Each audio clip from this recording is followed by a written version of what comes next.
Hi, I'm Dr. Maxine Jochelson. I'm a diagnostic radiologist and in particular a breast imager.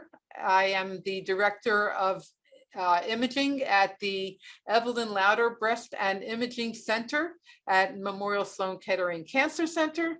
I'm a professor of radiology here and at Cornell Weill.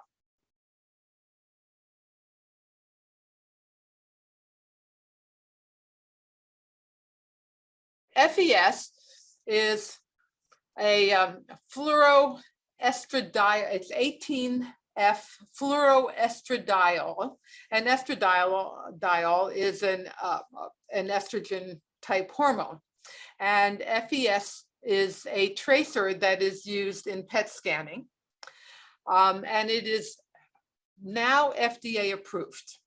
So we usually think about PET scans using FDG, and FDG is a tracer that really tells you that it's the glucose mechanism, and that the glucose goes into the cells, and so the tracer, the glucose tracer is picked up by malignancies. However, I don't know why that went ahead of me here. However, there are certain tumors, usually the less aggressive tumors, that don't get taken up as consistently or as well as on FDG. And so other tracers have been developed, and one of them is FES. And FES is much better in patients who have indolent, less aggressive, ER positive, estrogen receptor positive expressing breast cancers. And that helps us stage those patients in a better way than we do with FDG in certain situations. And so it's kind of a biomarker for estrogen receptor expression. And it's a great biomarker when you're treating patients with hormone therapy. So when we're looking to define disease extent, for certain patients, it is better using FES than FDG. And there have been multiple publications on this topic, as I'm showing you here. One of the prime suspects in bad imaging with FDG is invasive lobular cancers. Invasive lobular cancers are often hormone receptor positive. They are notoriously hard to see because they grow in a linear fashion rather than forming masses, and so they're frequently missed on mammography. And we have been able to document in several studies that they are not as easily seen on FDG PET scans. And we know that if we're using CT alone, we will be missing some areas of cancer. So in some of these studies, and these are studies from our institution, PET-CT did not reveal any unsuspected extraaxillary nodes in any patients in a study of 87 women with invasive lobular cancer. And the same thing was true when we were looking for bone metastases. It was just inferior. So we know that there is an unmet need for this subtype of breast cancer.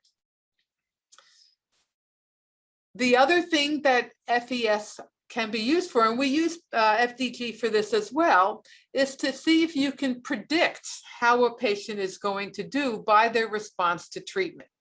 And so there have been several studies that demonstrate that FES, comparing FES to FDG, and looking at various scenarios. So low FDG uptake, high FDG uptake, low or high FES uptake. And there are these graphs that demonstrate that patients who have low FDG uptake generally do better than patients with high FDG uptake, because those patients have more aggressive tumors.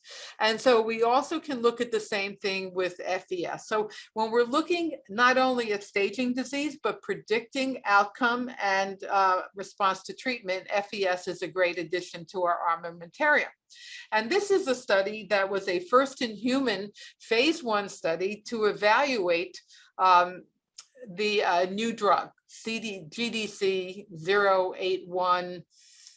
I don't even remember all the numbers, but here is an example of what happened. We looked at both FDG PET and FES in these patients. And you can see here, the FDG PET in this tumor is mildly hypermetabolic, but the FES PET is very hypermetabolic. So you can actually see the tumor much better. You're going to find areas of tumor you don't see on the PET scan.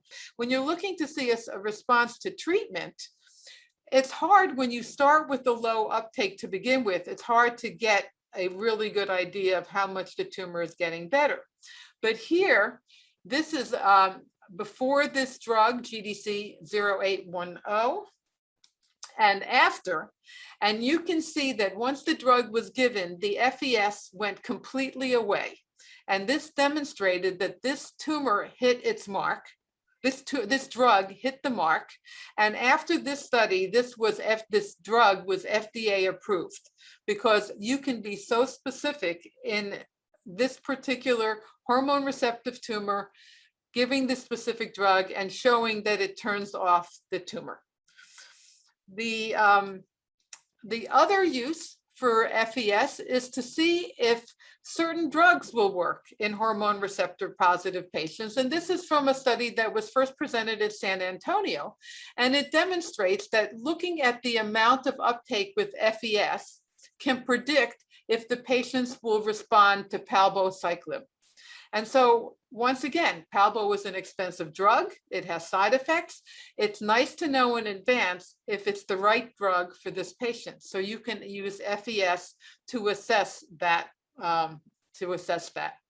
And this was a study that was done with 280 lesions. And you can see here the data really did confirm the fact that the elevated FES uptake was good at predicting response to palbociclib.